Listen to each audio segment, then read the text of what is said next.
gorgeous people. Welcome back to my channel. As you all know, today is a very special day. It's Mother's Day. So I would like to take this opportunity to congratulate all the mothers out there. Wish you all a very happy Mother's Day. And today is just as special because I will be baking a cake for my mom. And without further ado, let's begin. So this was the original Mother's Day cake that I had baked, but my footage got deleted, so I'll be doing it all over again today in a slightly different way. First, we take a bowl large enough not to spill. Then we place a giant sieve. Pour 1 cup of all-purpose flour, 1 cup of powdered sugar, half a cup of cocoa powder. Now let's mix it thoroughly and allow the contents to sieve through. Now take care to break all the lumps so that all of your ingredients are utilized and none of them gets wasted. This indeed is a long and tedious process, however, you have to follow through properly. And once done, it looks like this, so you have to discard it. These are our sieved dry ingredients, which we will now have to mix thoroughly. Always remember to mix your dry ingredients very properly before you add in your wet ingredients. Now add 1 tablespoon of baking powder and mix again. For our wet ingredients, add 1 cup of vegetable oil and 2 chicken eggs. Attempt to crush your ingredients with the whisk before you mix. If your batter is too thick, then apply some oil or water and start whisking again.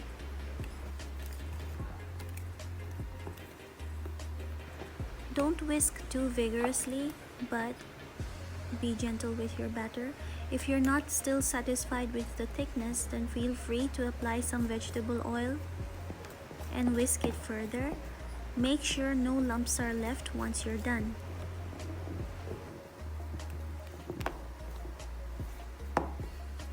At this point, I would like to tell you that baking a cake is actually very easy.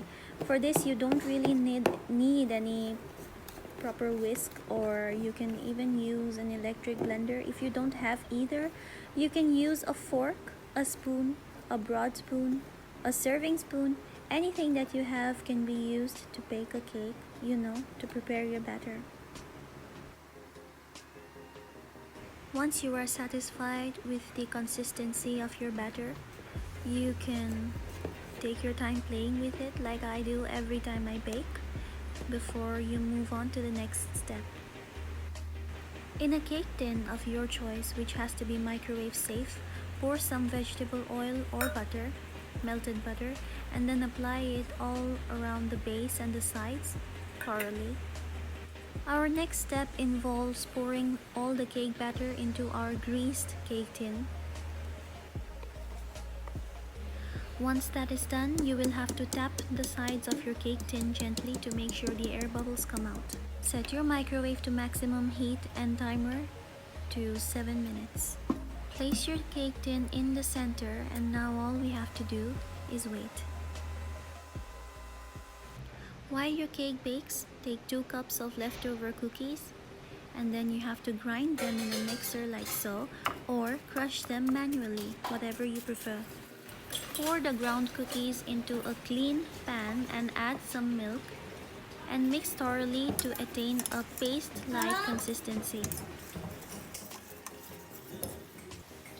In a slightly larger pan, boil some water and add your biscuit pan on top of it.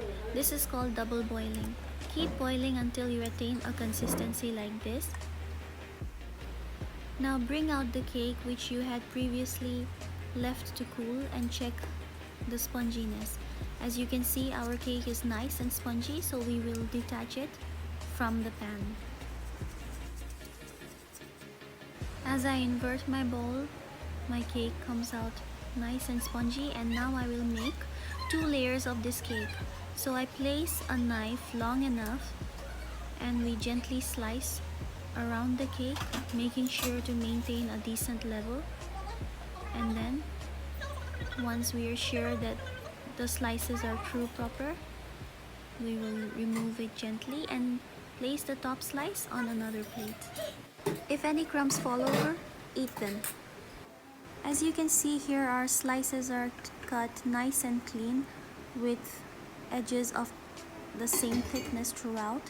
And then once that is done, we will pour some sugar syrup. This is necessary because the center of the cake tends to dry out, and pouring the syrup will maintain its moisture.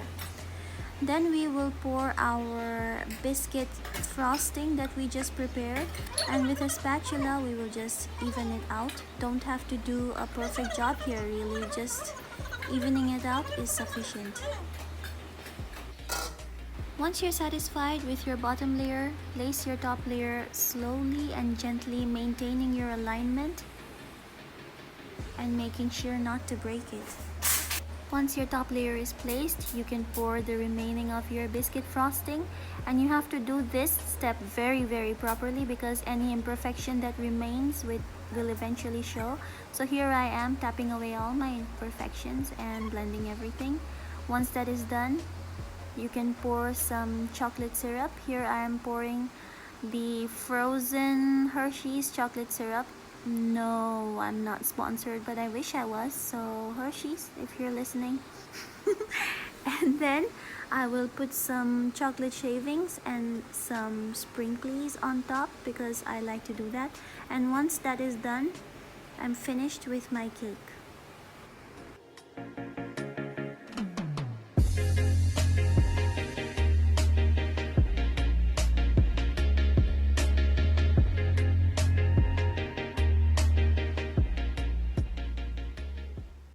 So that is all for today's video. I thank you so much for watching. If you like this video, then press on the thumbs up button and subscribe to my YouTube channel. And also feel free to comment your thoughts and suggestions down in the comment section below. I'll be seeing you guys next week. Bye.